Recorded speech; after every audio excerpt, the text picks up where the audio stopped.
emergency for the first time in about... This is Jim, and,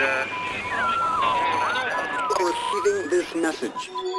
We are Ken Jennings and John Roderick. We speak to you from our present, which we can only assume is your distant past, the turbulent time that was the early 21st century.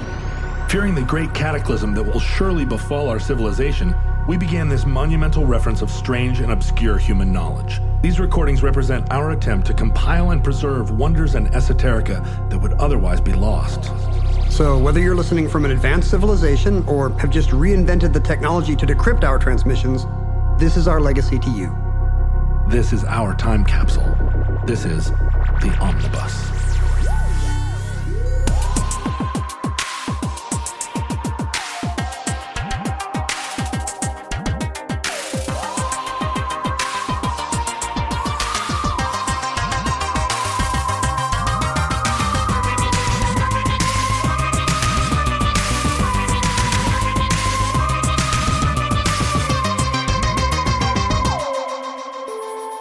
You have accessed entry 1028.EC0319, certificate number 29810, the Rainbow Bridge. When Ellen died, I lost everything. Until that dog arrived on my doorstep. A final gift from my wife. In that moment, I received some semblance of hope. An opportunity to grieve unalone. Have you noticed pet culture changing in the West lately? Lately? Yes, I have. I have noticed pet culture changing. All right. Well, that kind of wraps it up for this entry. Yeah. Thank you for listening to the Omnibus. I get sideways with the internet and with popular culture a lot. I've been accused of not being sufficiently sensitive to other people's needs. I've yucked other people's yums. Let's piss off pet owners. 70% of Americans own a pet now. This is your chance to alienate the other 70% of America in one fell swoop. Go. Yeah. I feel like pets have a much, much larger station in our world today than they did when we were young. And yet pets also seem like, I don't know, unhappier than they did when we were young.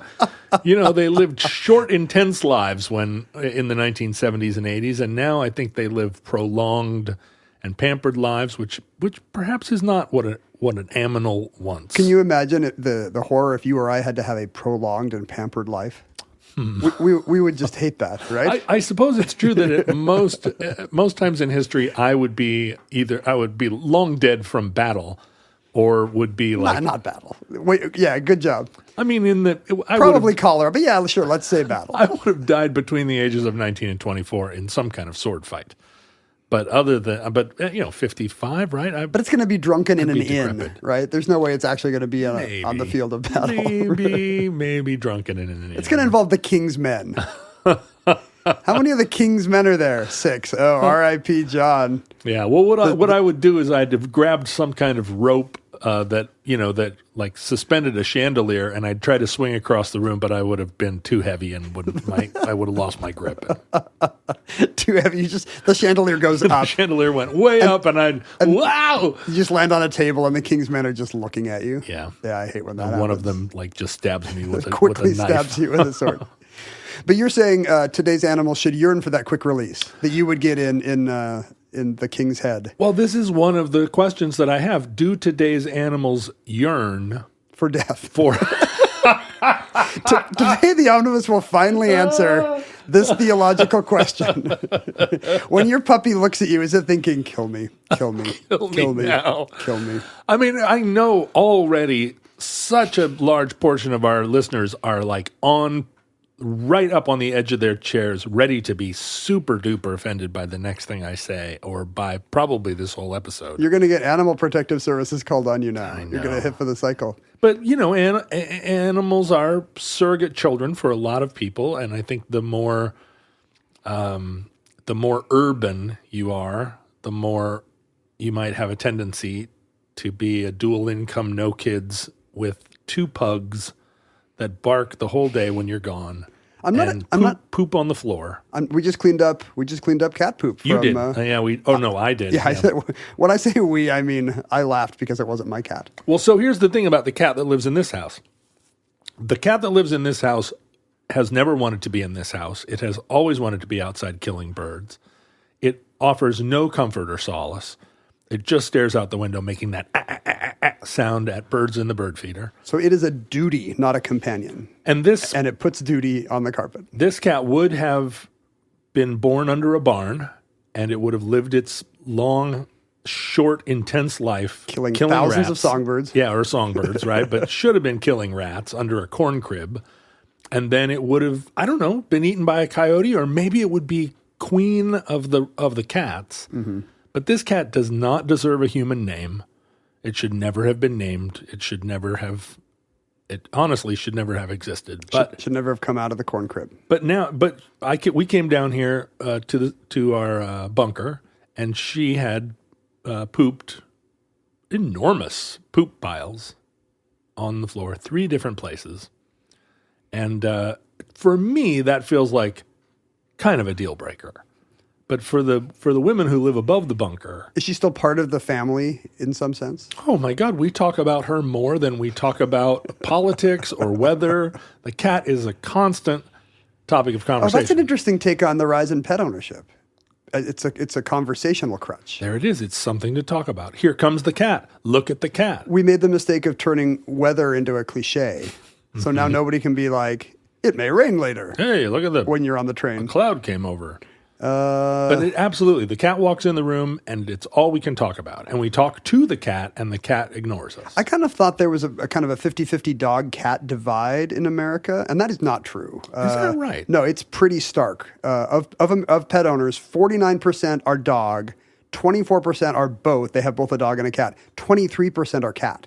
So both outnumbers just cat, and dog outnumbers cat more than 2 to 1. Wow. So you really are kind of a put-upon minority when you're cleaning up your cat poop. I mean, it's understandable. And I think that, I don't know if that's a statistic that's changed, but going on Instagram alone, dogs really are a source of fascination for people. And I just think that it's, for the most part, dogs are devoted to you unless you have a husky. I don't want to annoy cat people, but I think dogs are, on average, in aggregate, more companionable. And so in a world where people want an animal in the house that's part of the family and is giving you something emotional and not just, here's who eats the scraps or here's who barks at burglars. Yeah. Which is important. Somebody's got to eat the scraps and bark at the burglars. I mean, particularly if you have like a 110-pound Rottweiler or Rhodesian Ridgeback that you let nuzzle your newborn baby for Instagram video content, I feel like that dog you hope it's a member of the family. We only see the videos where the baby survives. That's right. It's pretty much guaranteed. I don't think there's anything pernicious about the rise of pet culture, except that I don't like the phrase fur baby. But you know what? I don't want to hear fur baby ever again. You're an even-tempered, guy right down you just throw those pitches right down the middle. You're not going to want to get on the side. Hey, do you have a baby? I love you. Do you have a puppy? I love you. I'm so open-minded, John. I like puppies and babies. Can you imagine? Can you imagine a hotter take? Do you recognize that pet culture has changed? Not just the adoption of fur baby, but... Yeah, I mean, living in Seattle, you see it like a multiplicity of ways. I mean, first of all, you can look at the numbers. In 1988, 56% of American households had a pet. Now it's like 70%. Okay. Like, it's a dramatic change in our lifetime. That is. And the culture around it is a big change, too, because... It's a place to spend money now. Exactly. Like, it's now a $200 million industry. It's bigger than that. It's an enormous industry. Like, I think now tens of millions of Americans work in some pet related industry somehow. And so you will see bumper stickers that say, my grandbaby is a miniature schnauzer. And you realize these people's kids, these people are so hurt about not having grandkids because they have double income, no kids, Seattleite children. Right. That they're going to pretend they're happy with their schnauzer grandbaby. It is not a grandbaby. People say granddog. This is my granddog. This is my grand dog. So, it's not just subtext anymore that in an era of shrinking family size, animals are filling in for kids. And that's a pretty big change. So that's the biggest change. Like in 1970, 2/3 of Americans, 25 to 49, lived in a household with a spouse and kids. So 2/3 of Americans, 25 to 49, spouse and kids. Today, that number is 37%. It's nearly been cut in half. Oh my God. I mean, part of that is, no idea. I mean, part of that is, people having kids later, or, I guess it can't be because that goes all the way to 49. I guess it's fewer people, it works. It's fewer people having kids in their 20s and 30s, I guess. Yeah, I was in my 40s before I had a child. You snuck in there. But that, that's remarkable. I want to know how these statistics are different in Japan. To me, it feels worldwide, just judging by the number of amazing looking designer dogs I see being walked by Asian families in Seattle parks. But I wonder if cats aren't a larger portion of interesting. Of the statistics in Japan. All the cats in Japan live in cafes. I'm just going on Instagram videos here. They all live with owls and hedgehogs for some reason. Did you ever know anybody that had a bird? Yeah, well, see, I'd never watched this change in pet culture because we never had, until I was a teen, we did not have a dog. We had budgies and we had a goldfish named Bob. Oh, budgies are wonderful. And they all died, which is kind of a good primer on pet death, I think, when it's not a mammal. Yeah. I hate to marginalize our feathered friends, right? Our finny friends. Did you let your budgies out? Did they fly around the house? Yeah, they flew around the room. Yeah. But when they fly around the house, it kind of just means they go back and forth. Yeah, like a psycho, yeah. I had a guinea pig. Aren't those the worst, though? My guinea pig was the best. Nice. Cinnamon Toast. He used to sleep in bed with me. That's an amazing name for a guinea pig. He would cuddle with the cat, and he thought that they were related. You could have invented Instagram.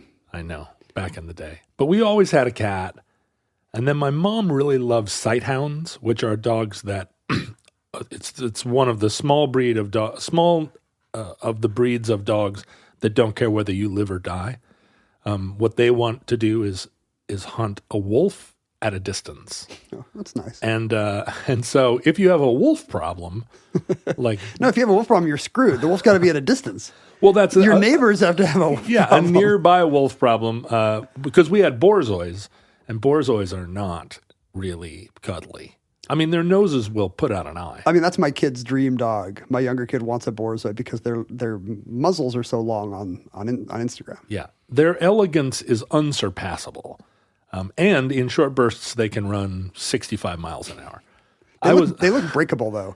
Don't lean on your borzoi. Well, you can't break them because they have their whole hindquarters are like a spring, like they spring like a gazelle, like a mousetrap. Yeah, but otherwise, like they don't cuddly. No, and huskies. People on Instagram love huskies because they're beautiful. But huskies also do not really care about you. My cousins had huskies, a husky, and basically it just wanted to eat the chain link fence in the backyard. Yeah, they're trying to get out. No matter how much you cannot give them the tundra. You. Yeah. I mean, the anthropomorphizing is kind of an interesting part of this because 97% of pet owners now say their dog is part of the family, or pet owners say that, fish owners say that, and so I don't know if that number would have been that way in the mid 20th century. Like, is your dog part of the family? Well. No, except, or yes, but. It'd be so interesting to know the statistics of like all the dog owners in the 70s. How many of them ever let the dog in the house? Because I knew a lot of dog owners, and most of them never let the dog in the house. There were two, and you're from Alaska. Yeah. PETA is pissed right now. No, but there were two kinds of dogs, yeah. Yeah, they had dog houses they filled with straw, and the dogs seemed... Think about Pluto. He's leaning with his head out of his little doghouse. And it's literally why there's a doghouse. And why would the word exist? Right. Why would you be in the doghouse if somebody was mad at you? And Snoopy lies on top of it even when it's snowing. Is Snoopy ever portrayed as being in the house? Yeah, I think there's a series of running gags where he's got stuff down there. Like he's got a Steinway piano and he's got a Chagall. In his house, yeah, but is he ever in Charlie Brown's house? I think sometimes, but you're right. Not very often. Don't they sometimes watch TV with Snoopy there? I don't know. We're going to need some scholars to hook us up here. Peanut scholars. But it does seem like, that it was accepted that the dog in the house is kind of the exception or the special occasion. Right. Whereas now you could go to jail if you left your dog in your yard all night if it gets too cold. Really? Well, maybe, too cold. Maybe not here in Burien. I mean, I remember... I remember Pito wanted me to do an ad for this. Like they had read that I was a dog owner. Would you do an ad for not leaving your dog out in the yard? And I'm like, I'm definitely in favor of that, but I don't know if I want to be in a PETA ad. Yeah, right. I guess the Go-Go's were, and they survived. The Go-Go's have survived. But they were naked in the ad. Hello. And PETA, why did I not see that? We'd rather go naked than wear fur, remember? But PETA did not want me to be naked in that, no matter how many times I asked. Okay, I'd be shivering nude in a doghouse. Like, you wouldn't do this to Jeopardy's Ken Jennings, would you? I went on a date in the 90s with the girl when we went back to her house, and she had a big dog, and that dog was on everything. On the couch, slept with her in bed, but also like grabbed food off the counter. And I was appalled. And it was a large dog. And she was not in control of this dog. She had the relationship was very much that the dog was dominating the environment. And I remember very distinctly feeling like, this is an unsafe environment for you, and it is an unappealing environment for me. Nowadays, I think that's much more... That's the average person. Yeah, but in 1998, I was astonished. Like, wow. She was ahead of the curve. Well, like, I just felt like the basic primer of dog ownership is don't let the dog dominate eat you. Off the counter. Yeah, like what? And she, like a lot of dog owners thought it was funny or charming. Like, oh, if I leave a piece of chicken on the counter while I'm cooking, it'll be gone. We should say the world's most obvious thing now so that we don't get 100 people telling us the world's most obvious thing, which is that when you're annoyed with a pet, you're really annoyed with the owner. These are training issues. Yeah. John and I are not blaming dogs and cats for pooping by the table here or about the pooping or eating chicken off the carpet. No, it's 100% true that it's bad ownership and a failure to understand what dogs and cats want. More people having pets means more people are going to feel pressured to own a cat for the gram or because all your kids' friends do or because that was a cute breed in a movie. And those are not the best reasons to buy a dog. You may not be ready for pet ownership. And it may be that 70% of America should not have a pet. I think I've talked about a friend I had who was like 100-pound gal. Weakling.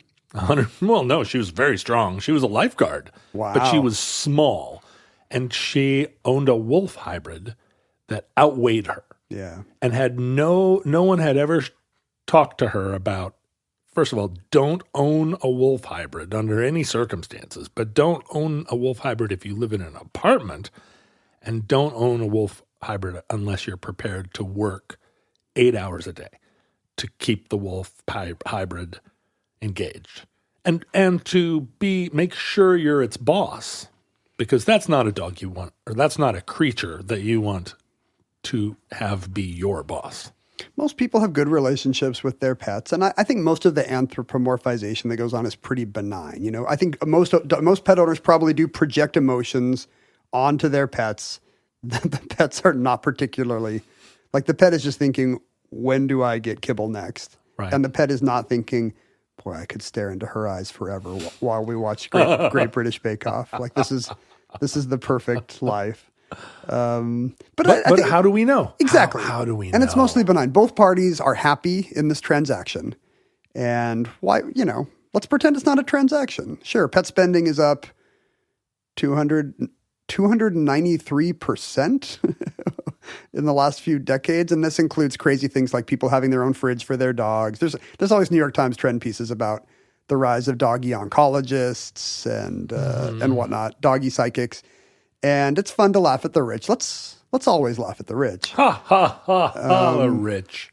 But it's a big change. There's a book about this that speculates the inflection point seems to be, by the numbers, the inflection point seems to be around 1998. And that seems very hard to map onto any particular, that's when Family Size Shrunk moment, or that's when the media started, that's when Disney started anthropomorphizing dogs. It seems ill-fitted for that, but it's pretty well-fitted for the internet takes over, people get lonelier. So it's some combination of I want to have cute photos to post and I don't have a girlfriend right now. Plus, just the bowling alone thing of communal America going away and people no longer having lodge night, bowling night, sewing circle, whatever it is. And your dog and its walks and needs kind of become that. Well, when did dog parks specifically arrive on the scene? Because it used first to be in Portland and Austin, then 30 years later. I mean, I had never seen a dog park, and then there was one which seemed like a novel. That's a good idea. Put all those people in a cage because they're the way they aren't controlling their dog in a normal park is a drag. Right. And then all of a sudden there were dog parks everywhere. And insatiable demand for dog parks. Dog owners complaining there's not enough dog parks. Well, yeah, right. There were dog parks in New York City. Yep. There's Amazon campus has astroturfed dog parks so that you can bring your dog to work. Bring your dog to work. Bring your dog to work is part of the culture. I think this is not American thing because I just read a thing about how in the UK dogs in pubs are kind of ubiquitous now. And I don't think in 1890 that's what you were going to see. Well, so this is what gets me sideways, right? I mean, for the most part, if you want to stare into your dog's eyes while you're watching British Baking Show, that's fine. But when dogs started arriving in restaurants... When the dog's in the store and the dog's in the restaurant. I mean, a dog in a store, like walking around a store, I feel like as long as it's not peeing on the floor, like fine, whatever. A dog in a store, who cares? But a dog in a restaurant. And I think my problem with it is not that the dog is up in my business, but that I don't know if I come sit in a restaurant, when the last time there was a dog either like up on a chair licking off the table or, you see all that and it's like, well, and people's reaction. I had a guy say to me, what does it matter to you if the dog licks off of my table? I want to know how that story started. What did you do to elicit that remark? Well, the guy had a dog licking the table. And I said, hey, man, like your dog's licking the table. Get your dog down, and my daughter's got a hand on my shoulder like, Dad. And the guy's like, what do you care? And I'm like, it's a restaurant table. Like the next time I come in here and they seat me at that table, all I'm going to think about is, the casual wipe down that table has received between the last time a dog was licking it and probably a dog tongue is just as clean it's as cleaner than a human tongue. a human tongue if that human likes to eat other animals' poop off the ground. So and maybe it does. We could be in Germany. It happens. I was at eating dinner in LA last week, and there was a dog at the next table, and we were just overjoyed. Oh, of course you were, because there was a dog to pet. You pitch right down the middle of the culture. You're like, oh, I love everyone. Someday when I'm president, you can be my dog. How would you feel if the dog had been licking food off the table? A small number of dogs are ruining it for everyone, and that's why there should be rules. But this was an outdoor patio in LA. You could totally have a dog there in that part of the restaurant. Where did you fall on the comfort animal side? Oh, you probably went right down the middle on it, didn't you? There are tons of people who are, getting their dog into the grocery store by saying, this is my emotional support animal. And that's why stores have started to put up, nope, therapy animals only. We're not falling for that. And airplanes, I think, was specifically my thing. You see it on planes. So, do you remember like the first time you saw an animal on a plane? I was like, they're going to arrest you at the border. Yeah, my thing was... But now I'm next to a dog half the time I fly. Do you remember the comfort turkey? Yeah, and going up and down the aisle pooping. Well, and just that photograph, that classic photograph of the plane at 35,000 feet, and the turkey is like kind of looking out the window. From the window, the turkey had the window seat, and I was like, I think we've really... The culture has jumped the shark. Like if there was a moment that I felt Rome was on its way to burning. Turkey on a plane. It was turkey on a plane. I just think I would be delighted with the turkey on a plane if it was a well-behaved turkey. I do feel like if you are paying to be on a plane, you should be able to bring an unlimited amount of turkeys. No, you should not have to sit next to someone who has an animal. That's why the turkey was by the window. That's exactly right. But if I were in the aisle and the person in the middle was like, that's my turkey, I don't know. I'm not sure. I have a cure for you being a grump about this. Okay. Like, as annoying as modern pet owners are, and boy, they sure are sometimes. Yeah. Go to any pet-free internet community, and it's the equivalent of these kind of, the broken people on the child-free communities that are always like, get your Spawnlet out of my restaurant. Why your crotch goblin should not be running around the airport. Like these kind of broken people. Yes. There is this for pets as well. Oh, I don't want to be part of any community that would have me.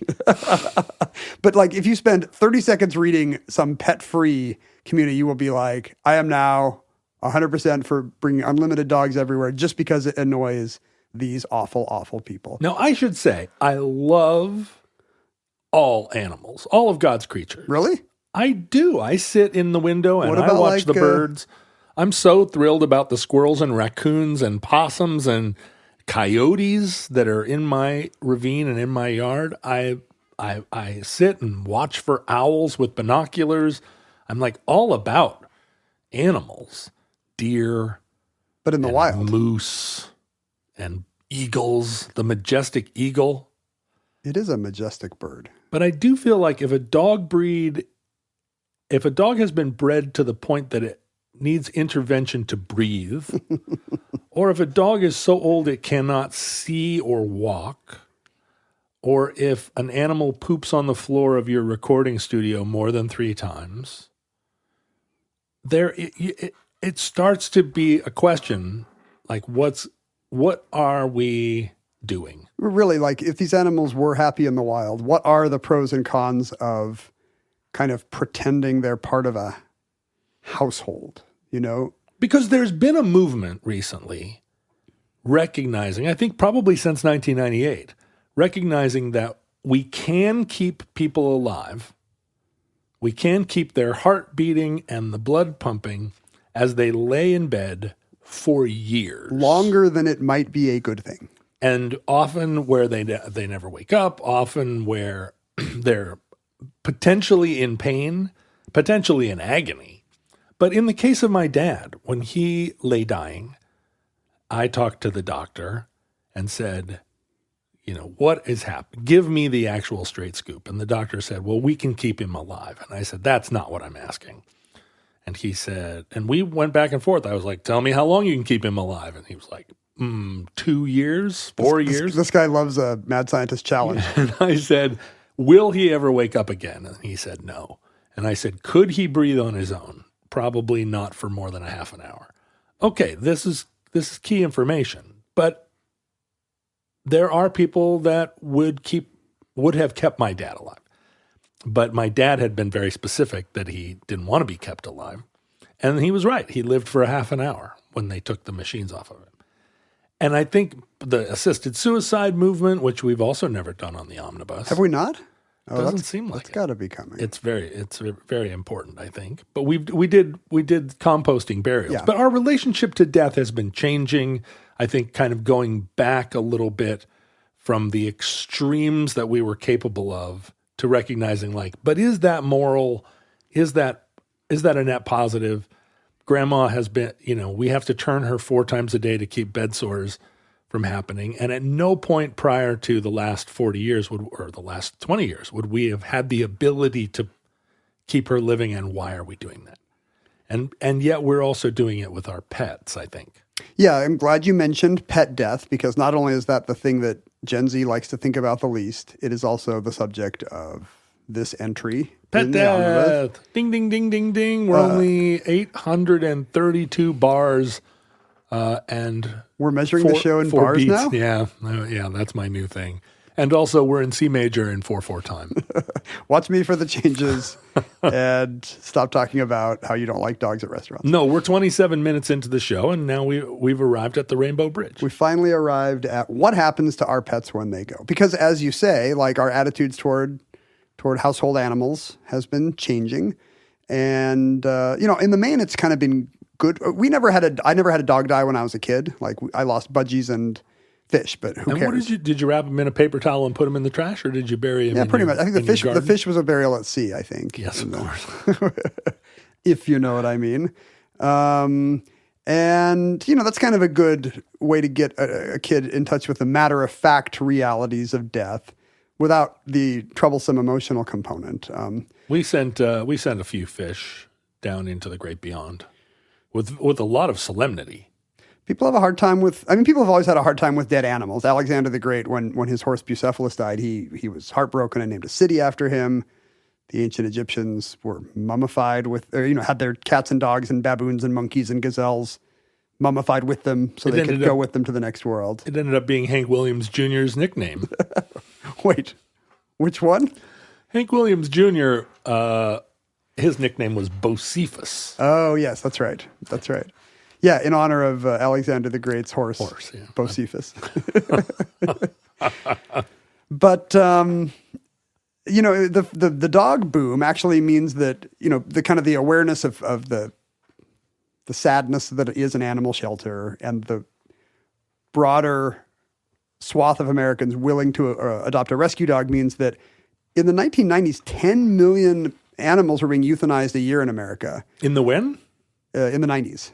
So this is before the no-kill shelter movement. Yeah, exactly. 10 million a year. Which no-kill shelter movement has its own problems as well, I think. But today, like, that number is now it's like 670K a year. It's like 1/15. We're putting down 1/15 of the animals we used to. But we're doing the forced sterilization, which helps, although but it's not sustainable. It's eugenics in any other word. If we're going to anthropomorphize you the think animals. Bob Barker is a eugenicist? Wow.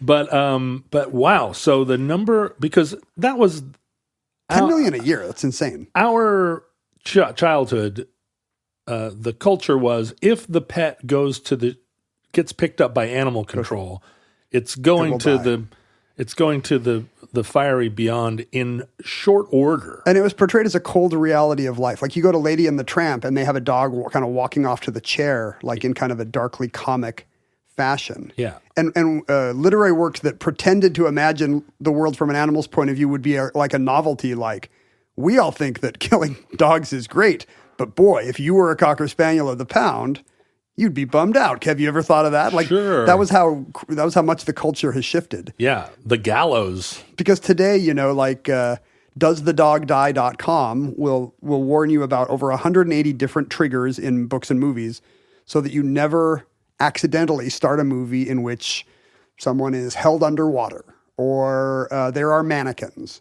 Or an LGBT character is outed, So whatever the phobia or trauma that the viewer brings, you can choose to totally avoid that thing. But the one they chose to name the site after, the prevalent one in the culture that hurts the most people, is a dog dying, not a child, not a child pretending, death being portrayed on screen. But that's the plot of Where the Red Fern Grows and Old Yeller, right? I mean, we think about this. I think that's why, because it was a cliche. We read those books like as a rite of passage. I was thinking about this morning. I think we've oversold that a bit. Like, you mentioned Old Yeller and Where the Red Fern Grows. And I guess there's also Sounder. I mean, Watership Down, there are rabbits dying right and left. It's just not that many classic books in which the cute animal character dies. But in Disney, there's like a small number. Bambi's parents die. That's true. Parents dying is a huge Disney trope, but they're always animals. Maybe the idea is that's how you deal with feelings about human death, is you make it a sad mommy elephant crying or a baby deer crying. But the plot of revolving around the protagonist being an orphan, is a huge. You see that throughout literature, and maybe used to be more common when lifespans were shorter. Right? It was. Right. A lot of people dying in pub fights. Swinging from chandeliers. But you're saying that the two books that I named are the only major books? Well, here's my thing. I named the same two. Right. And after a moment's thought, I remembered Sounder, because I'm a good ally and I don't just remember books about white people, unlike you. Sure. But I'm kind of done then. I think the idea that all kids' books have a tearjerker, heartstring tugging scene where a dog dies is maybe a little overstated. Well, except they named the site after it, so it must be enough that they didn't call it like Mannequins Appear in the movie. DoMannequinsAppear.com. I didn't know that was actually a thing. If it exists, there is a Gen Z phobia of it. Right. What if something had a hole in it? What if it had several holes in it? Oh no. You would lose your mind. I'm starting to freak. You would be a tryptophobic or whatever those people are called. Is that one of the categories? Something has a hole in it? Yeah, have you not seen this internet revulsion against things that have a few small holes? Like a balloon or like a jacket? I mean, half my jackets have small Maybe holes like in a them. gourd or a fruit or something that has like kind of a Swiss cheese like organic design. I don't know what. What about Swiss cheese?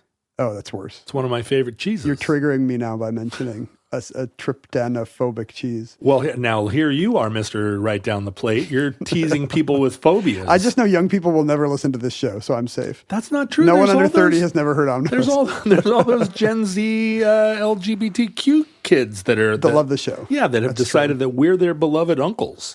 And we are. Yes. Because we're good allies, except for Yes. mannequin-phobic people. Yeah, and they're, if you they're a think- genetic dead end and should not reproduce.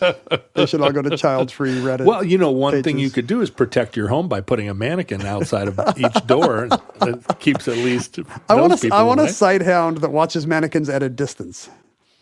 Did you ever know? So there was a real hipster thing 20 years ago to rescue dogs from Mexico. Yes, I think that's still a thing, right? I guess so. People would go to Mexico. They'd see there were street dogs everywhere. They would find some little, kind of short-legged dog, and they would say, I'm going to do everything in my power to bring you back to America and feed you cold cuts for the rest of your life. And it involved all these shots, this transportation, this paperwork. There's even that urban legend where it turns out to be a rat. Do you remember this one? Where like somebody gets a chihuahua from Tijuana and it turns out to be a Giant rat. Yeah. But I never understood, and I knew a handful of people that had like a Mexican rescue dog, and I was like, of all the things to do, of all the ways to spend your money and your energy, like have you ever been to Chile? Like there are dogs. I think that's part everywhere. of it, is that a lot of these people are from parts of the U.S. that have a rescue dog shortage. We've become so good at this that, Seattle and Austin and Portland have to import rescue dogs from Appalachia and Kauai and Ensenada because we're just not producing enough. I should full disclosure that this morning on my way to the bunker, I got an email from my mom because she has an alert for rescue Norwegian forest cats. Because Norwegian forest cats are these like 18-pound enormous cats. That everyone regrets. And she thinks that I should have a Norwegian forest cat. Oh. They're very friendly and they're very huge. And so whenever a Norwegian forest cat shows up at a local shelter, she sends me an alert. It's not a notice, it's an alert. Quick. Because apparently the Norwegian forest cats, They're going to go like hotcakes. yeah, every person that's like, this is more cat than I can than I can handle, there's someone else like me, or in this case, my mom, acting as a proxy, who are saying what this house needs to be a home is a comically 18-pound large cat. But they're not overweight cats. They are 18 pounds Because they look of like little muscle. They look like little ocelots or something. Yeah, and they're I think they were bred to kill. I mean, they might be bred to kill wolves. To for all we kill know. capybaras. To kill the Norwegian capybara. Roaming the tundra. So as much as I sit and goof on this, I'm actually like pretty close to this culture. You're a future part of the problem.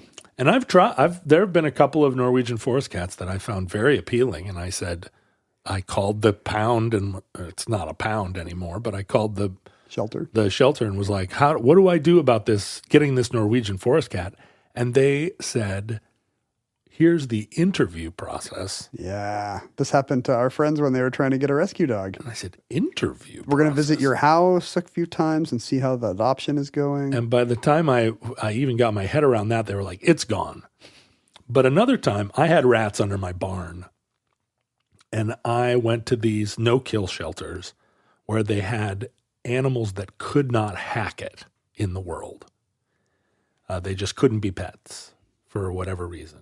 Because there was a cat named Luigi who was extremely violent. And they said, Luigi is a murderer. And the only place he could really be happy is living under a barn. But he's in Seattle and there are no barns. And I said, I have a barn. And I went to visit Luigi.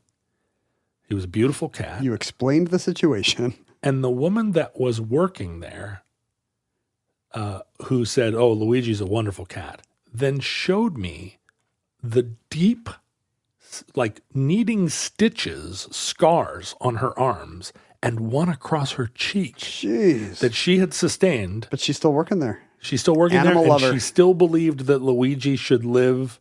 And, and I interacted with Luigi. I petted him. I talked to him. He seemed like a cool guy, like a chill dude. Until he's not, right? But then she had a gash, like a scar that she would bear the rest of her life across her face because Luigi had decided. And at that time, I had a 2-year-old daughter. And I was like, if it was just me, like Luigi and I, we could figure it out. Against the world. But there's no way I'm having a cat walking around here. Even if it kills 6 rats a day, I would rather my daughter interact with rats than get like permanently scarred by a cat. We were just at an exotic pet show at the State Fair in Puyallup. Have you ever been to this thing?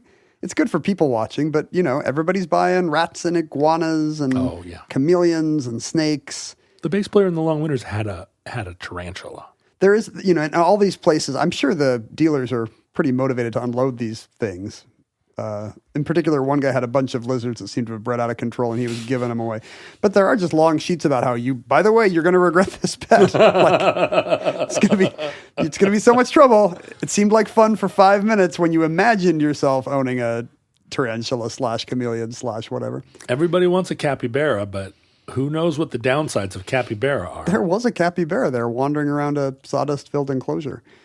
So I never had we talked about literary dog deaths, and that's kind of where I got my head around, boy, you're going to lose your dog, was in Where the Red Fern Grows and Old Yeller, because we didn't, my mom's dogs didn't die till I was already in college. But it's a hard thing for people, the New England Journal of Medicine did a study on this that said the average pet owner will have acute grief for a full year after their pet dies. That's on average. And sometimes the symptoms are as severe as a heart attack. The hormones, the cortisol or whatever it is racing pretty much simulates a heart attack in the severe cases. And unlike when grandma dies or you lose a kid or a spouse or some awful tragedy like that, there's really no support system. Society is not built to sympathize for someone who just lost their retriever, because everybody knows when you buy a pet, it means you're kind of buying a dead pet. We got our first dog when my oldest son was born, and a friend of my dad's, he was a guy who was his law partner for a while, and just kind of a famously cantankerous libertarian who would always just say just awful wrong things. Mm-hmm. He's the reason why my gun-hating dad now has a Glock and a concealed carry permit. This guy said, "You bought a dog that's the same age as your baby?" And we were like, "Yeah." And he was like, "Great. Your dog will die precisely when your child is the most You just gave vulnerable. your 10-year-old kid a dead dog." We were like, "Thanks, Harry. Thanks for that insight." Well, I need to out myself again, because when my cat Lewis got hit by a car, I was 40 and I wept for 10 days. You were inconsolable. I could not bear that Lewis had died, and I buried him in my garden with a headstone, and I would go cry at his grave by myself. I read a lot of people reporting that it's worse than, for whatever reason, subjectively, it is worse than their memories of losing a parent or whatever. And it comes with the guilt that it's worse than the memories of losing a human family member. My dad died the year before, and I wept for him in the hospital and did not weep again. And then Lewis died, and I wept for over a week. What kind of dog was Lewis? Have you ever talked about Lewis? Lewis was a cat. Oh, I thought Lewis was a dog. No. I'm imagining someone being sad. I was like, well, it can't be a cat. Lewis was one of these where I was standing at I walked in my front door, and this kitten, tiny kitten, the size of a coffee cup, followed me up on my porch meowing at me. And I said, "Who are you? Get out of here." And the cat meowed at me in such a way that I was like, "Oh, all right, I'll put out a bowl of milk for you, but you better be gone by the time I get back from my doctor's appointment or whatever." Yeah. Put out some milk. Came home, and there was Lewis. and I was meowing at me on the porch. And I was like, you just are here because of the milk. That's correct. That's Scat. true of all pets. Scat. And then my sister showed up and she said, who is this incredibly cool cat? Like, this cat is rad. And I was like, all right, you can come in the house, but you're an outside cat because I don't want you pooping in the house. And Lewis and I had a wonderful life together. But then Lewis, first he got attacked by another cat. Boo. And I ran him to the vet like in absolute trauma. But then, 6 months later, he got hit by a car. And I felt so bad. Because I felt bad. I should have never let him outside. Lewis should have been like other cats. He should have shit in a box, stinking up my whole downstairs, and he should have walked on my face at dawn, which is what he wanted to do, sit on my face and meow at me. And I was the one. I'm guilty of not wanting that in my life. You're really not selling cat ownership to me, a skeptic. They'll sit on your face in the morning if you let them. Even in a time when people were less sentimental about their pets, children and pets were often inseparable. And so that leads to all this generational trauma around Old Yeller and kids losing their pets. And it's led to people imagine, ways to soften that. You get the myth about taking the pet to the farm upstate, kind of a comforting lie that would be told to kids. Mm-hmm. He went to live on a farm. I say that all the time, mostly about my friends. And religion is little help here in the West just because, all our religions are handed down from a time when we were not sentimental about animals, and therefore we assumed they had no souls, and therefore theology is very clear that God or gods may save humans in some kind of an afterlife, blessed afterlife, but not their animals. The Christian Trinity is silent on what happens to your dog.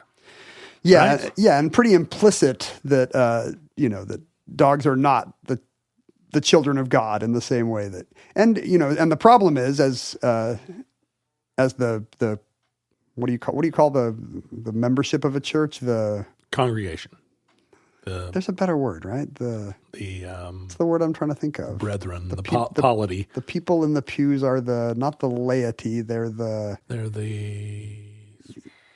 word. Schmedricks. We'll say as the congregation changes and becomes more emotionally invested in the idea, well, of course, heaven will have my pets.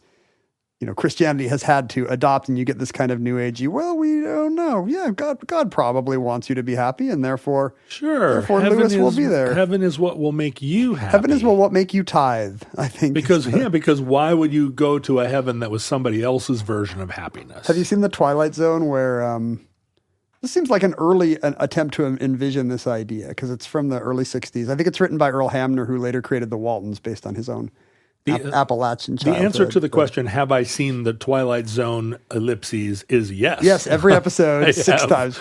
This is the one where the guy's out hunting with his pooch. It's some coonhound kind of a thing, and some accident happens. The guy realizes he's dead, and an angel says, come this way, but you can't bring your dog. And he says, nope, I'm going to the other place. I'd rather be there than without my beloved hound. Wait, Satan takes dogs? Well, that's what. Am I going to give away the twist ending of this 60-year-old Twilight Zone? Yeah, why not? Then he goes down the road and he finds real heaven, and they're like, "Oh no, that was Satan. He was trying to trick you. How could it be heaven without dogs?" Wait a minute.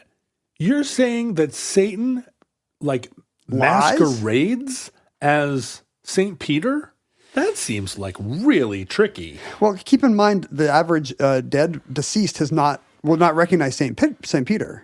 Oh. So he can say whatever he wants. Satan can. Yeah, he's the father of lies. And you won't be like, you don't look like St. Peter in my Bible stories. Oh, I see. That just introduced a new wrinkle into walking down the he is the hallway father of to lies. the light. He is the father of lies, John. But what if going into the light is the wrong move? What if Satan's down there with a flashlight? 2 angels are at the pearly gates. One only tells the truth, one only lies. What one question can you ask to ensure the salvation of your soul? I wonder how many people look down the corridor to the light and don't actually turn around and look behind them where there's a big door that says heaven.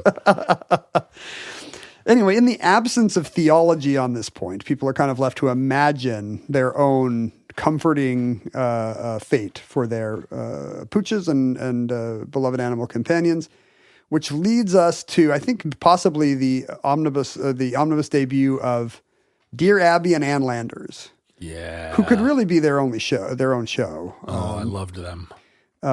Dear Abby's the one we're going to talk about here. In the 1950s, she got fed up with the lousy advice column. A woman named Pauline Ederer. They're sisters, you know. No, yeah.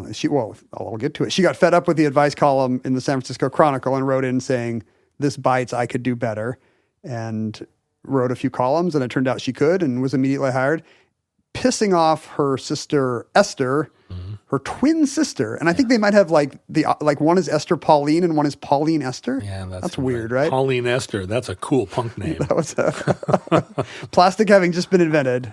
Jewish families all over America were naming their daughters after different kinds of synthetics. She had just been hired. She had won a contest to write advice for the Chicago Sun, and was royally pissed that she had kind of invented this cool niche for herself, and her sister had just jumped on the bandwagon. Oh my God. And it was Dear Abby that was the copycat? Dear Abby's the copycat. Wow. Were you were a Dear Abby house, right? Because I think didn't the Times have, what did the Times have? In Anchorage, we had the Anchorage Times and the Anchorage Daily News, and one had one and one had the other. So I read them both. It must have been the same here, but I thought maybe the PI had Ann Landers and the Times had Dear Abby. I think of the PI as being an Ann Landers paper. But Ann Landers always seemed like the off-brand one to me. Like that's what they would go to for the punchline. Like, yeah, we'll go tell Ann Landers. But Dear Abby in real life, you would see Dear Abby posted everywhere. Well, but so that's the thing. Dear Abby was the institutional one, and Ann Landers was the renegade. Oh, so I thought maybe it was the other way around. I felt like Ann Landers was the one that was in the liberal paper, and Dear Abby was in the conservative paper. It's true. The Pacific Stars and Stripes, which was probably the newspaper I read more than any other growing up overseas, was a Dear Abby paper. But they also had Dr. Ruth. So hard to say what's going on with our servicemen and women. By the time Dr. Ruth came around, I was already onto Miss Manners. I wasn't listening to. You were onto Heloise and Dan Savage. I did not need advice from those old matrons. I needed Ann Landers to tell me exactly how many candlesticks I should have at a birthday party. By the time we got to the 90s, there were new kind of edgier versions of these advice columns, probably in hopes of getting young people to read the paper. Dan Savage being the premier. Exactly. But it's really hard to overstate how much of a vector Dear Abby and Ann Landers were for 20th century American culture. Absolutely. Because they had an audience of, if you add up all their subscribers, they had an audience of hundreds of millions of people. And that dwarfs even the Tonight Show or whatever you think, except for maybe the Tonight Show or the TV Guide. What was the way to reach all Americans? And weirdly, it was these advice columns that were next to the comics or something, a part of the paper that everybody read, including kids like you and me. It was Marilyn Voss Savant in Parade magazine alongside Ken Jennings. Well, yeah, I've talked about this before, I think, but like the one book of mine that sold the most was because there was a Parade magazine cover package on it. Yeah. And this is in the year of our Lord, 2015, and there are still more eyeballs on Parade magazine than on all late night and news shows put together. I would have been excited about going on Terry Gross or The Daily Show, but my publisher was just like, oh no, you want Dear Abby. This is it. You want the cover of Parade magazine. But I don't know if you remember, I absolutely remember that if Dear Abby answered a letter, you could reference it to other people and they would know what you meant. That's a great measure of it. Yeah. It would be like a water cooler thing like Who Saw Family Ties last night. Did you see the letter from the woman that thinks her husband is cheating on her, but maybe it's just that he joined a motorcycle gang, and it's like everybody would have read it and have a feeling about it. Mindy and I still talk about online advice columns, the outrageous letters that get written in. And I don't know if this just proves I'm a bad person. So I'm not going to be a baby and puppy kissing president. But the only letters I like in advice columns are one where the writer is the awful blinkered person who doesn't know it. Right. That's what you want. And the columnist is, it gets to be like, hey. There's a famous one where somebody writes into, I think this is Ann Landers, and says, two men moved across the street from me. They're clearly a couple. This sucks. How do I save my neighborhood? What rights do I have? Yeah, how do I save my neighborhood? And Ann Landers famously says, you could move. Yeah, well, this is what made Ann Landers. I remember she was an ally. She was pro gay rights at a time when that seemed radical, and especially from like a woman kind of matronly looking woman. Yeah. Because they were both progressive Jewish women of their generation. Right. And so it's not a surprise, but like middle America was just like, hey, this lady with the big hair says I should think twice before I bully X, Y, or Z person. Yeah. What's up with that? I got a thing, I subscribe to the New York Times, and they, if you let them, will send you 14 emails a day. Yes. And I turned most of them off. I don't want to see an email about New York Times cooking every day. But I kept the ethicist. They have That's their advice column. Yeah, their advice column. And I got an email this morning from the ethicist, and the letter was from someone who said, I owe $700 to a car rental place, but they haven't billed my credit card, and I've called them 3 times to try and pay them this $700. What's the cutoff? What do I need to do now? How do I get this $700 to this car rental place? And I was thinking, and I didn't read the ethicist's reply, but I was like, isn't this God saving you $700? Like, how many times does an ethical person try to pay a bill that actually they haven't been invoiced for? Now that you say this, I am realizing that advice columns are basically our modern equivalent of going to a rabbi. Right. Right. Where you want to know, well, Rabbi, what must I do? Yeah, what does the Talmud say on this? I still have this $700 of ill-gotten gains, Rabbi, and we don't have that. So we have online advice columnists or Judge John Hodgman or something. Here's a list of things that appeared in Dear Abby and Ann Landers over the years that kind of changed America. Without them, we would not have pink ribbons for breast cancer. Really? Yeah, I mean, they didn't think of it, but it was some campaign that like first got 10 million eyeballs in an advice column. The whole idea of adoption reunions, like, support groups and lists for people to track down their birth parents did not exist. The recipe for pecan pie that everyone makes is a Dear Abby. Pretty much all urban legends, the hook on the door of the car where you're making out. That's a Dear Abby thing? Yeah, that's kind of the urtext. Like, I don't think there's an earlier citation than a Dear Abby letter. Oh. The candy tampering on Halloween never happened in real life, but has been cropping up in Dear Abby and Ann Landers since the 80s, convincing everyone it's real. The person blinking their headlights behind you, and then they kill you. Yeah, and then they kill you. But who survives to write the letter? Dear Ann Landers, this is my ghost.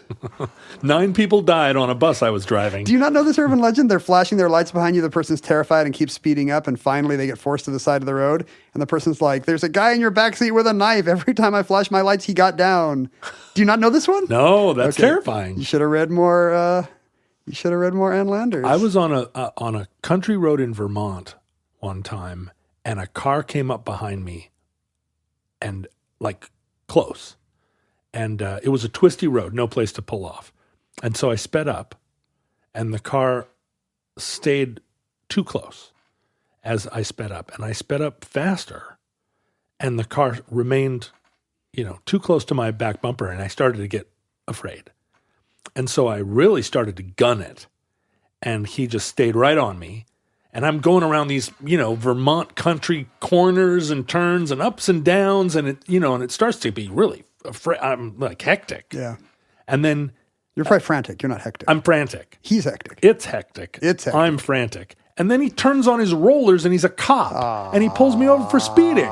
Boo. And I said, this always works. I said, you pushed me to speed. And we sat and had an argument. And of course it was Vermont. So he let me go. Dear New York Times ethicist. Just to finish the list of other things without which, the pencil test for whether or not you need to wear a bra. That's a famous Ann Landers column. I don't know that one. Wait, you don't know the pencil test? Do I need to wear a bra? Well, I have a pencil. Well, let's put it up. You can guess what the pencil test is. I can't. What? Oh, if you can put it under your boobs. If the pencil stays. Oh, well, no, my pencil drops, so I'm still good. You're cool to be braless. The footprints in the sand poem. I mean, these are all things that had appeared in somebody's church newsletter, or some evangelical, TV preacher had mentioned it, but. Footprints in the Sand gets 100 million eyeballs on Dear Abby. Because it's Jesus carried you? Yeah, that one. I see. That's nice. It is. Thank you. The argument about whether toilet paper should go over or under, that was a 15,000 letter column for Ann Landers. I still get screamed at about this. Which side are you? Well, I'm not going to say. I don't want to get screamed at. You're clearly the renegade minority side. I'm always going to get... Over is better. I'm going to get screamed at by people with pets. It turns out America's 70-30 over, so you can safely say over. Well, I never said over. Yeah, I know. That's what I'm saying. You're the wrong one. That's why you're being a coward. That famous list of kind of apocryphal elections that were settled by one vote every election day. And I think Dear Abby would run something about how we'd be speaking German now if not for the one vote of blah, blah, Mecklenburg in Pennsylvania. Never happened. Totally ahistorical. But like to this day, hundreds of millions of Americans think that's why you vote, to keep us from speaking Pennsylvania Dutch. Yeah, that's why the Biden presidency is completely illegitimate. One vote in Atlanta. You got to find me one more vote in Pennsylvania. I want to speak German. And I think maybe most famously of all, Live, Laugh, Love. Oh, that's something it just changes the mind of America. It certainly changed what Airbnbs were decorated. The number of words you see on living room walls has dramatically risen. Live, laugh, love. You know, that's interesting. When I was growing up, you never saw words. Exactly. You wouldn't go in somebody's house and it would be like compassion. Yeah, or like above the fireplace. A sign of any kind, except maybe put the toilet seat down, or notice there's no pee in our rule. Yeah, exactly. What's the one about don't not peeing on the seat? Oh, I don't know. There was always some embroidered thing about not peeing on the seat. If you sprinkle when you tinkle, be neat and clean the seat. My friend had that one. There you go. That's pretty nice. I don't think that's the canonical one, though. I definitely have a little portrait of a weasel in a jacket hanging on a clothes hook above my toilet. Does that remind you to aim? No, I'm not sure why it's there. I didn't buy it. It's cursed. I'm not sure. It appeared after a full moon one night. At some point, that weasel must have appeared. Why is it in a jacket? Why is it on a clothes? Well, because otherwise it would be hanging by its scruff and you'd get more letters from animal rights people. Right. Anyway, so in a time before, it basically filled the niche that, email forwards and then social media did about how, like, when there's something so good, you immediately want to tell 100 people. Like, there was this whole kind of mimeographed folklore undercurrent demimonde of this stuff, mostly made up. And it would always bubble to the surface in a newspaper advice column. Mm-hmm. And this one's unusual because let's finally get to the topic of our show, John, like 3 hours in. Say what? In February 1994, a Dear Abby reader, this is no longer the original who Pauline Lederer or whatever her name was. This is now her daughter Jeannie, I think. In February of 1994. I would have been a college sophomore, although I was in Europe serving a Mormon mission, so I was taking a couple gap years for the Lord. I was not reading Dear Abby, so I missed this. Do you think, what are the odds you read this Dear Abby column? I was on drugs in February of 1994. But stoners can read Dear Abby. Well, that's the thing. Well, stoners. I read needle drug people can read Dear Abby too, John. I never read the needle drug person. But I read the newspaper every day, even on drugs. Maybe especially on drugs. Yeah, you have to know what's going on in the world, and I'm sure I would have read this column. Dear Abby gets a letter from a reader who just calls himself an old softy from Grand Rapids, Michigan. To this day, we don't know who an old softy was. Advising Dear Abby that there's a very comforting thing that's been making the rounds. For anybody who's lost a pet, you're going to want to read this. It's called The Rainbow Bridge. And it's always called a poem, but there's really nothing. It's just kind of a longish paragraph with very little that is poetic about it, either in form or in approach. Are you going to read Let's The read Rainbow it. Why Bridge? not? Maybe Mark Miles can put down some comforting music here. Yeah, a little bit of, I don't know. Well, should this be kind of dramatic romantic music, or should it be benign sort of? It would be benign. I'm hearing flute. Okay, little flute. I'm hearing some cello. strings. Just this side of heaven is a place called Rainbow Bridge. So it's not heaven. It's an anteroom. This has a little bit of rhythm to it. Just this side of heaven is a place called Rainbow Bridge. But it's going to break down in a second, so don't get wedded to your click track. When an animal dies that has been especially close, when an animal dies that has been especially close to someone here, so not all animals, your pet goes to Rainbow Bridge. There are meadows and hills for all of our special friends, so they can run and play together. There is plenty of food, water, and sunshine, and friends are warm and comfortable. It seems like the plenty of food is going to be some of the pets. No, all pets are vegetarians I see. in Rainbow Bridge, I think. Or, it's tricky. We don't really get into the nuts and bolts of how Rainbow Bridge, the ecosystem, operates. All the animals who have been ill and old are restored to health and strength. Those who were hurt are made better and strong again, like we remember them before they go to heaven. They are happy and content, except for one small thing. They each miss someone very special to them who had to be left behind. Oh my God. What a curse. This is not a twist. I thought I was going to say they missed their testicles, but no, they missed their owners. Perhaps they've been restored reproductively as well. But now the owner that misses its pet now is even seeks sadder. death. Yes. This makes pet owners into a suicide cult. They all run and play together. No, see, they're happy. They all run and play together. I see. But the day comes when one suddenly stops and looks into the distance. His bright eyes are shining. His body shakes. Suddenly he begins to run from the herd, rushing over the grass, his legs carrying him faster and faster. And it switches to you. And when you and your special friend finally meet, you cuddle in a happy hug, never to be apart again. You and your pet are in tears. Your hands again cuddle his head, and you look again into his trusting eyes, so long gone from life, but never absent from your heart, and then you cross the Rainbow Bridge together. What if your pet is a tarantula? The tarantula's not going to do any of that. What if you had 8 pets? If a tarantula ran at me across a field, I would not say, hooray, I'm in heaven. Well, you wouldn't even see it. You would continue on to heaven, and the tarantula would be like, but he didn't. Hold on. Our hug? I'm slowly creeping toward the bridge. Also, a budgie. I mean, is that who you'd want to be reunited with? It says pet in kind of an open-minded way, but it seems to imply Only dogs, some probably kinds of cats, and maybe rabbits, and if I'm feeling generous. No, but it's the horse people. Oh, that's true. The horses and the goats and Right, because it could be farm people, yeah. The comfort turkeys. Now, this is 1994. You think this would be too late for a Dear Abby column to just grab America by the throat and force it into compliance. But that is exactly what happens. It doesn't seem to be that original. The Rainbow Bridge is drawn from Norse mythology. The idea of a meadow where people and their dogs can be together it's not real Native American myth, but it's kind of white projection of Native American myth, the happy hunting ground of the 19th century. Is it like it's a rainbow? That's what a rainbow is. It's a bridge. They see it in the sky and the Norse, and they're like, "Oh, that's got to that's got to go to Valhalla or whatever." It's obviously draws from Isaiah 11, where you mentioned the animals eating each other, but no, in paradise the animals are all friends. Sure, the lion lays down with the lamb. He's eating a kale Caesar for some reason. There's no anchovies there. And it's just kind of a wish fulfillment for pet owners. In fact, it seems, I would not have spotted this, but it seems very closely drawn from a sequel to a million-selling book I've never heard of. The biggest Canadian seller of its day was Marshall Saunders' book, Beautiful Joe, about a real-life lab, a real-life mix, a dog that had a brutal owner, a cruel owner who had, it's really awful, trigger warning, cut off its ears and tail. Oh. And then finally... Although that's how they actually turn pit bulls into fighting dogs. Right.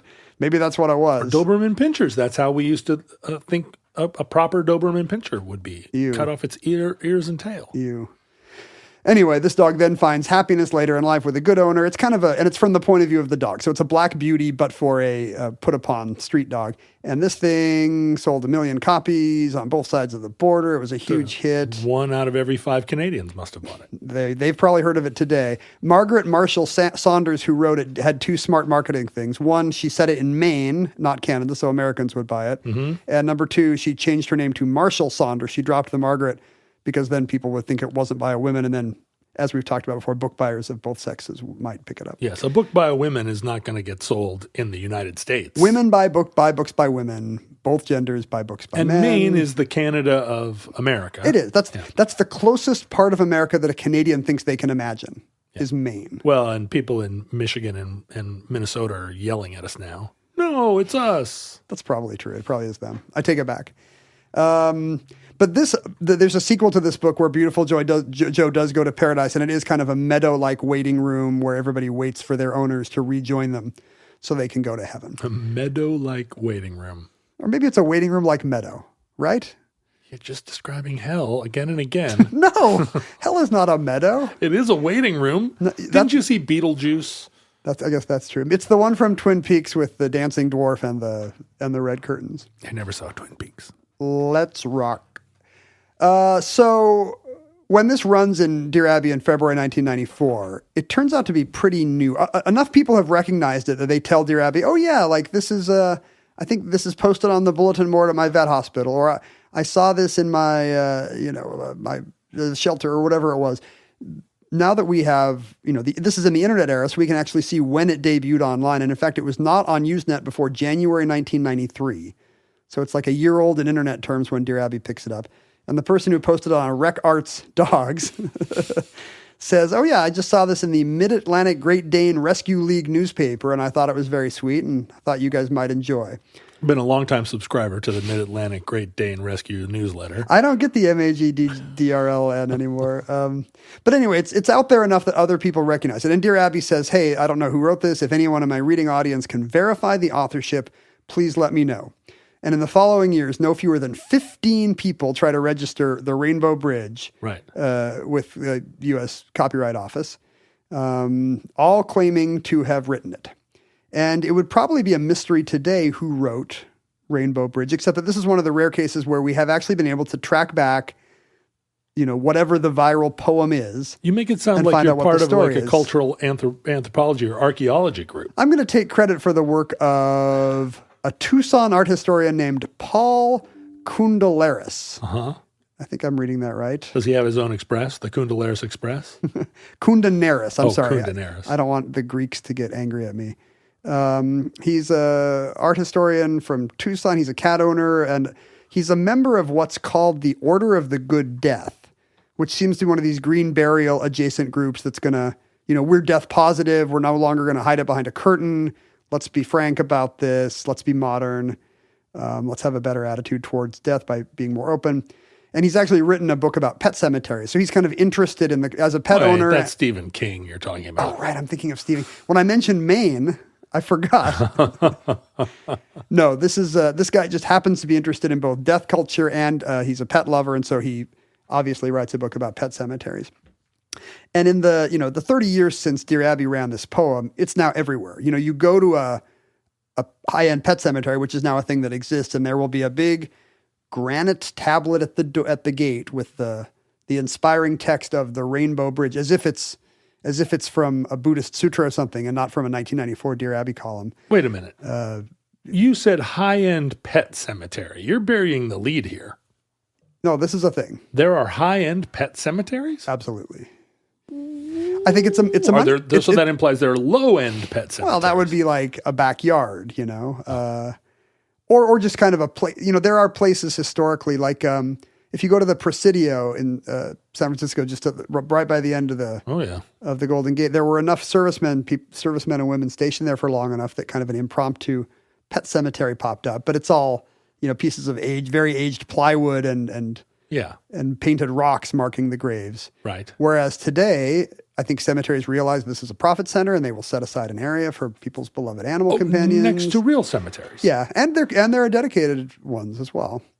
And it's not unusual to see this quote unquote poem posted as if it's a scriptural text. Right. It appears in sympathy cards commonly for people who have lost a pet. It's kind of ubiquitous, and I had never heard of it until recently. Are you aware of the Rainbow Bridge? No, I'd never. I mean, it's the type of thing that I may have read that day, or may have read 100 times, and it just bounces off of me because didn't know it was a thing. This is not a thing that I would like. For instance, in the death of Lewis, I don't think expect to be reunited with Lewis, nor would I have asked if I was talking to a genie and had 3 wishes, I would focus those wishes on some other sets of hopes and dreams. This is your baseline for whether you're interested in something, is whether it would make the three wishes to a genie cut off. That's when you remember facts. I think. Right? I mean, isn't that like... We don't have unlimited space to what know do stuff. I care about, really? And if it's not something I care about enough to talk to a genie about... I feel like my cutoff is similar, but it's not a genie. It's just any kind of cocktail party anecdote. Like, is this actually a story? And I'm like you. I could have read The Rainbow Bridge 100 times and been like, yep, one of these.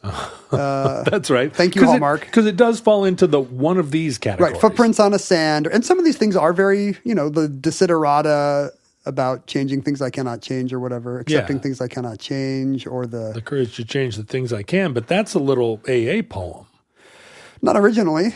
I mean, it was just kind of a self-helpy prayer of the 1930s. Oh, the same with that First They Came for the Whatever poem from Martin What's-His-Name. That's a serious topic, but it's the same kind of a inspiring text that just seems to be everywhere all at once.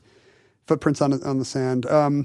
But this guy gets very interested in this poem and tries to track down the authorship. And again, dozens of people are claiming to have written it. An Oregon grief counselor named Paul C. Daum. This is also the beginning of the age of self-publishing. So people are writing books trying to get people to buy their Rainbow Bridge book, right, in which they all claim to have written it. One book claims, an indigenous man, an elder, and put on his special storytelling mask. Oh boy! And he told me the shamanic wisdom of the Rainbow Bridge. Oh dear! Because if you can connect it to native culture. Yeah, absolutely. You can get white people to buy anything. And he's not claiming that he wrote it. He's claiming that he stole it from a Native American. He's a good ally. He didn't write it. No. He's promoting it and he would like to profit from it. Yeah, exactly. So there's no shortage of people claiming they wrote this, which is really interesting to me psychologically, because obviously they can't all be right. Right. The Rainbow Bridge is not an example of a collective... No. Where a Jungian thing where everyone in the culture suddenly, word for word, started reciting this thing about doggy dishes in the afterlife. But what do you think? Do these people believe that they wrote it? I'm having a hard time even imagining. I mean, there's all that kind of fraud that feels like that people are delusional and, and I could have written this. Yeah. It's like Art Buchwald thought he wrote Coming to America and he actually won a bunch of money. Yeah. But I don't know. I mean, there's so many people in the world now that there are frauds who are so delusional that they think they wrote it. But I feel like if someone claimed to have written this beautiful work, all you would have to do is read 4 other pieces of their writing. Because, it's one thing to be Katrina and the Waves and have written one hit and not a ton of hits. But you could listen to the music of Katrina and the Waves and determine whether Walking on Sunshine exists or not. Or whether it fits into the rest of their oeuvre. Right. That's an interesting question. Is there any band where the one-hit wonder is so unsuspected that you would listen to everything else and be like, this must be fraud? Well, there's no way. One could make the case that all of the Smiths catalog was written by one band, and then How Soon Is Now was written by a different band. Oh, interesting. That was actually good. Oh, see, I'm going to... wow. Yeah. Now all the people that were writing the angry letters about dogs. It's all the same people. You're good. You have not added anyone to your... New paragraph. You have not added anyone to your list. But this guy is so fascinated with this idea of who wrote this thing that he is tracking down every lead. And he finally finds in an online chat somebody being like, well, the first time I heard it was this woman, the Scottish woman named Edna Clyde had given it to a friend. And of all the lists he's seen, this is the only woman who has been mooted as an author and the only non-American. The rest are all... Sure. The rest are all American men who are like, yeah, I did this. And, that tracks, I guess. And so on paper, he's like, this is the least likely authorship. But... And yet... then he can never find an Edna Clyde, but he is able to find an Edna Klein Recce, and he's like, well, that's the closest thing. Is there anything to suggest that this could be the same woman?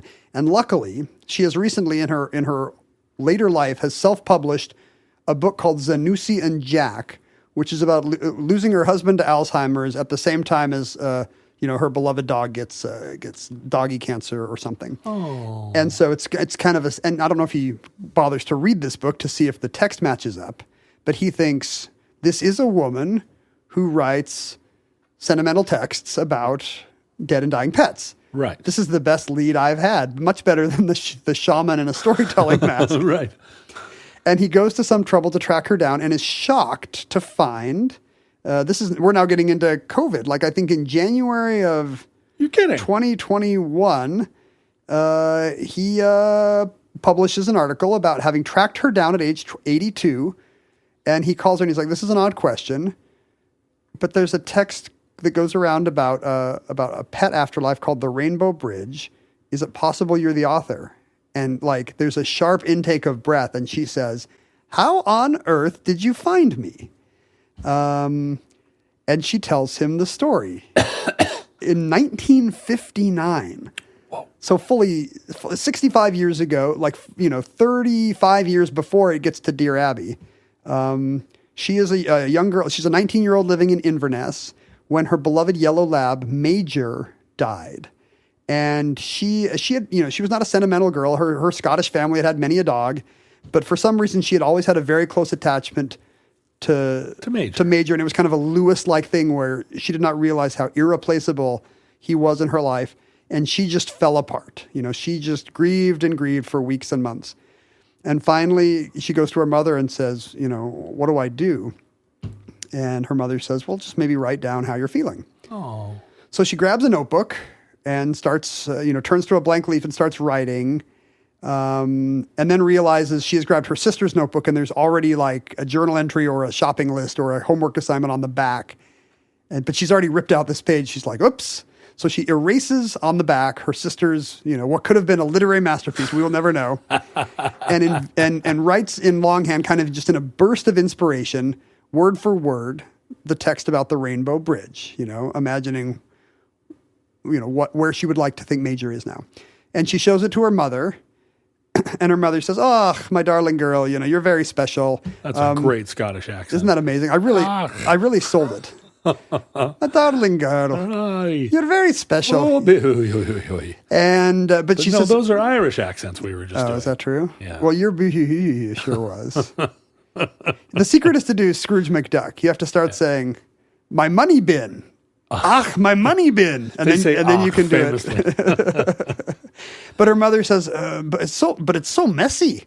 And you should rewrite it. And she does not want to rewrite it. So to this day, it's scrawled in messy script on the back of some erased thing of her sister's. Oh, the actual document.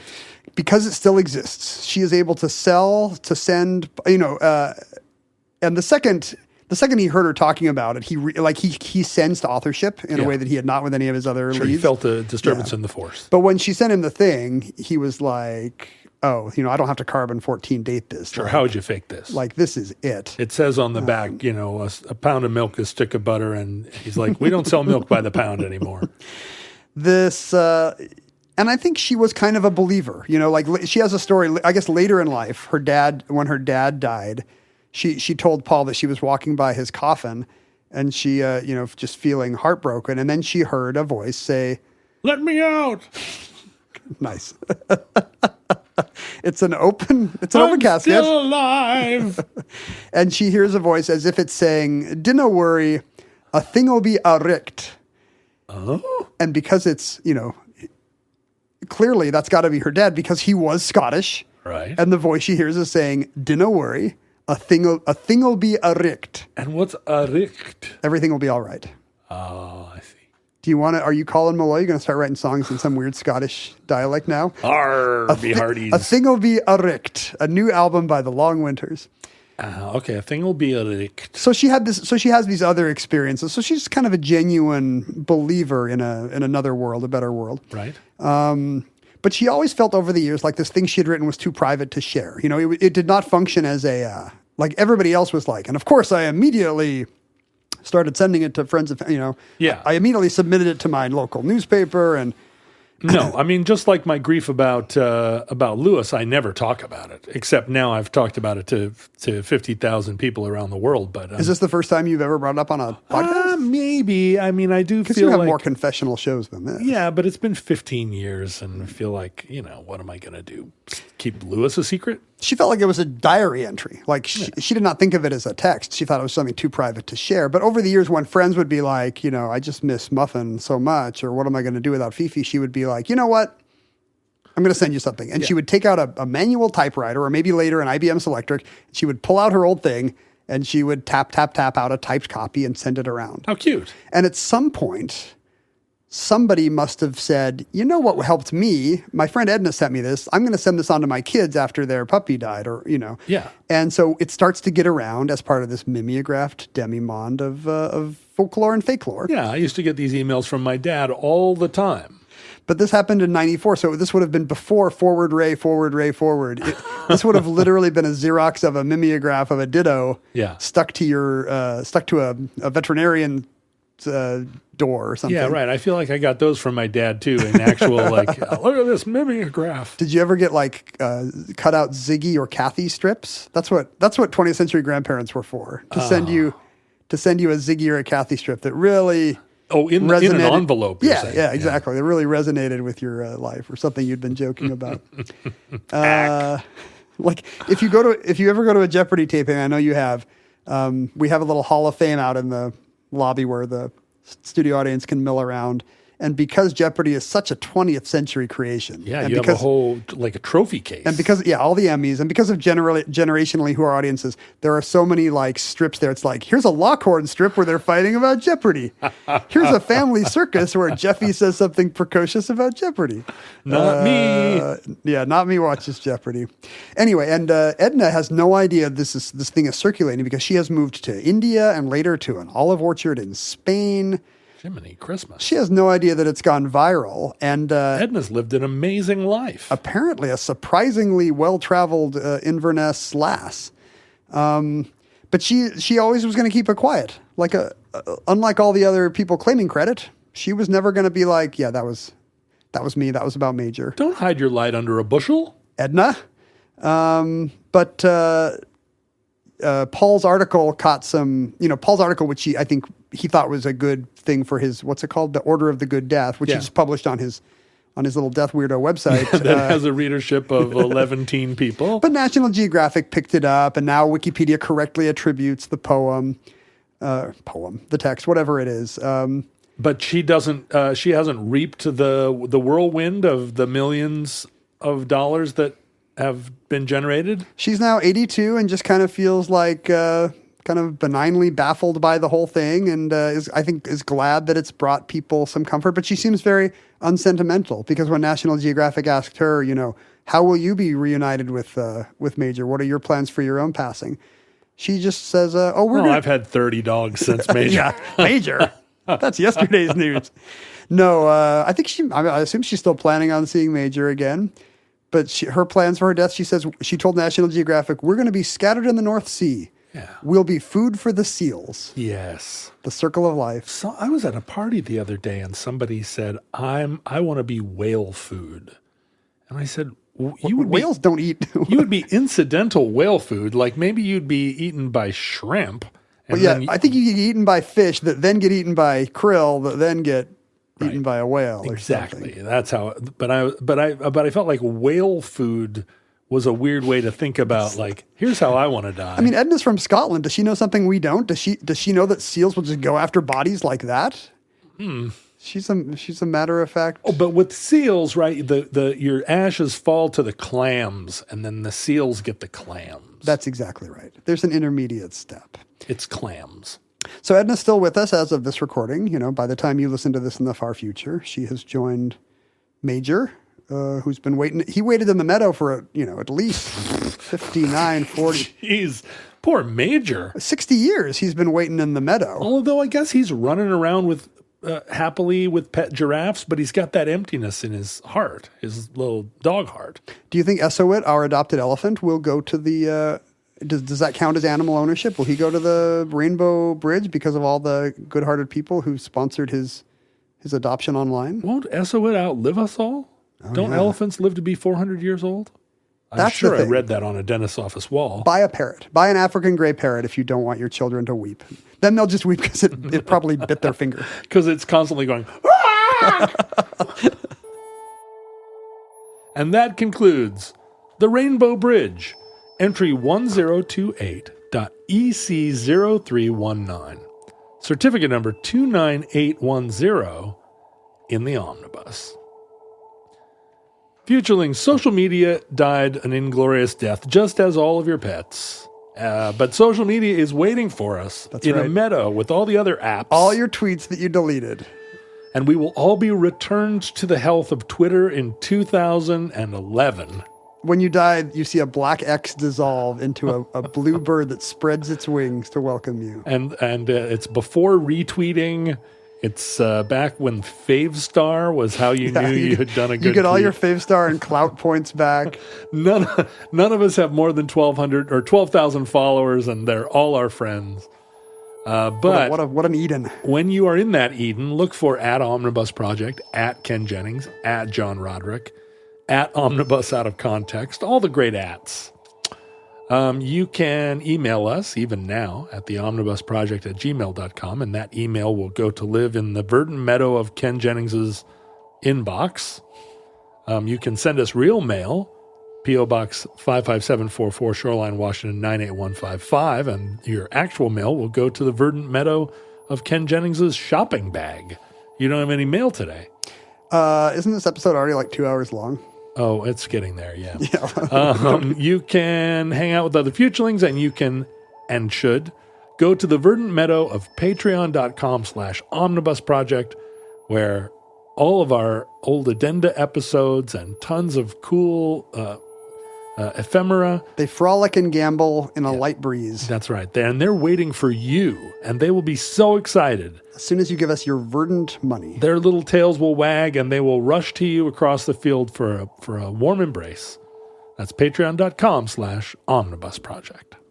Listeners, from our vantage point in your distant past, we have no idea how long our civilization survived. We hope and pray that the catastrophe we fear may never come. If the worst comes soon, though, this recording, like all our recordings, may be our final word. But if Providence allows, we hope to be back with you soon for another entry in the Omnibus.